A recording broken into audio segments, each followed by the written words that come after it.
Right. First of all, best of luck, Minister. I'm going to do straight shooting questions. I would appreciate if some of your officials were up beside you when I'm asking questions, if possible. On nitrates and... Just clarify, the clerk asked them not to sit there, so... Okay, all right. Well, they're where they are for a reason. Nitrates derogation. You're aware that the Netherlands is also talking about looking for nitrates derogation. The EPA has sent a report to Europe. Can Ted or you explain, is that having a negative effect, the report that has gone out to Europe ahead of you now in the last few months? Yes or no? So, no, it's not, because the process started last December when we informed the Commission that we were seeking to apply for derogation because our nitrates derogation as it stands ends at the end of this year, as you know. There were 4 key meetings this year. The first took place in March, which was to be addressed by the EPA, and they put forward the case around the progress that's been made by our farmers, the impact that has been made, and the impact, well, not so much, yeah, by our farmers, but also the role that they play in terms of the process, like where our country is at, where the water levels are, their initial response from 2024 that has shown those positive impacts. All right, so you're saying no is the answer? That no, it's because not having a the next effect. meeting is in June, and that's where we... I want to try and work the clock as fast as I can. Second question is, have we support with other countries, the Netherlands and all the countries that don't have irrigation? Are they backing us, yes or no? I can't speak for them all. I've spoken to them all. I've told them of our position. I understand their position. Nobody has told me they're not supporting us, but obviously countries will be coy about these things. But I've no sense that anyone is openly going to block us, no. Right, right. In CAP, the overall budget in CAP in Europe, is it going to be bigger, yes or no?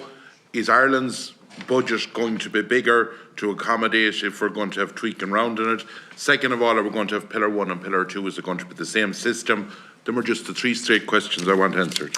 Apologies, Deputy, I left my crystal ball at home, so I don't have that, and we'd all love to know those answers.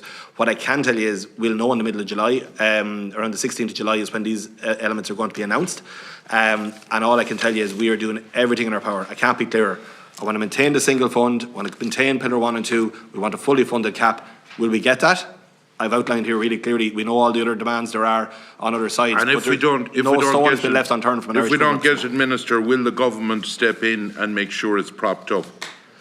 We could end up with so many different scenarios here, Deputy Fitzmaurice, in terms of what if what was leaked out in terms of a single fund was to come about, then that'd be be very different. I've made the point that that would be a very bad thing. That would be a renationalisation of our system. It would actually undermine the whole single market.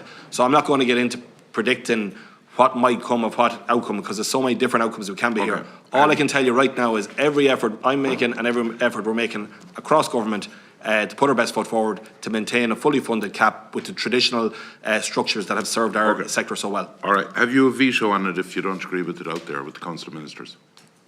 So, Council of Ministers, like the first element of this is actually the MFF.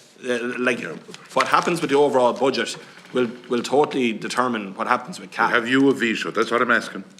Well, in terms of the role that we play on the Agriculture Council, does Ireland have a veto? Council of Ministers, have you a veto? At Prime Minister level, of course it does, but that discussion will be about the entire MFF, the overall budget for the whole of the but as a minister, when the Council of Ministers on the CAP, when it's been agreed, have you a veto? Well, what I do have is in the second half of 2026, I'll be in the chair of the Council of Ministers. And as we're working through that, we'll be working on a basic consensus. I'm meeting every other minister bilaterally to understand their priorities so that they understand our priorities. And what we will be doing is, hopefully before the end of 26, under the Irish presidency, that I can be in a position to help get that CAP over the line by means of consensus. Okay. On GAIAC is done. I think it's in. Would that be fair to say? You are in GAIAC. I think it would be advisable that you do a video on it to tell farmers that where the shorten done or drainage done, to explain it in detail to them, because a lot of questions there at the moment. I do think you're minimalising it a bit. Last year, if I was abroad in a digger pulling ashore and a department man came in, he couldn't do anything to me. This year, if there wasn't shores in it before, and I was pulling the same shower, yes, there's a penalty. I think that's what farmers needs to know. If you had land shored before, I think it would be worth your while. Do a bit of a video that would be up on your website that would help them. But look, the debate is over because it's in, and there's no point in spending a heap of time talking about that. But I do think that farmers deserve that to be done. Right, the next one, TB. Well, I better go to acres first. Acres, you said by June you'd have this down to about 2,000 farmers. Do you accept that next Christmas will be the third check that farmers are supposed to get? Do you accept that there is a problem when you look at Portlaoise are able to throw out all the payments, in fairness, to 120,000 farmers under cap, skip, all the sheep welfare, all the different ones.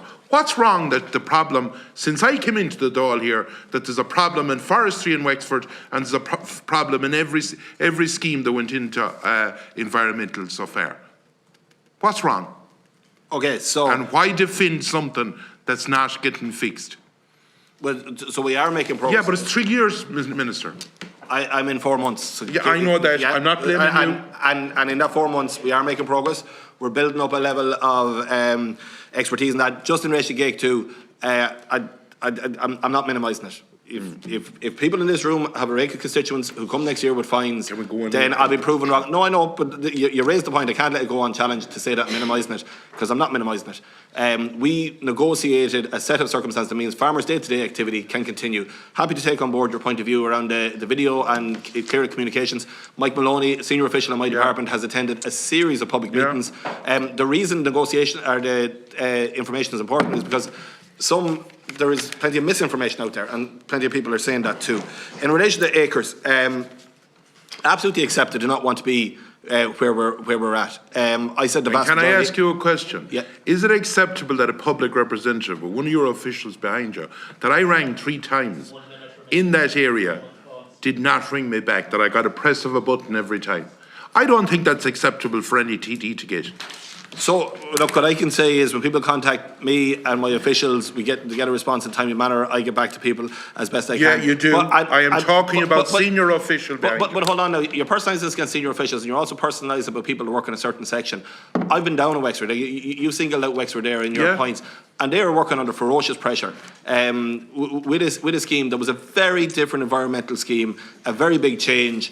You know, it's designed, we can have a discussion about that someday, but we're dealing with something now, and what I'm giving a commitment on Willie is... Murphy was excellent, by the way. The solutions there are being worked through, are being fixed, and that they're being fixed so that they won't be reoccurring. So, you know, that is where we're at, and the officials are working night and day to make that happen. When is the farmer going to be paid? There's 2 years waiting, or 3 years. We're on to the next speaker. We're working through them week by week. I said the vast majority will be done by the end of May. We're in that space with over 90% paid, and we're working through the last most complex cases then, and we'll have this done, and it'll be done once and for all then. Thank you, Minister. Senator.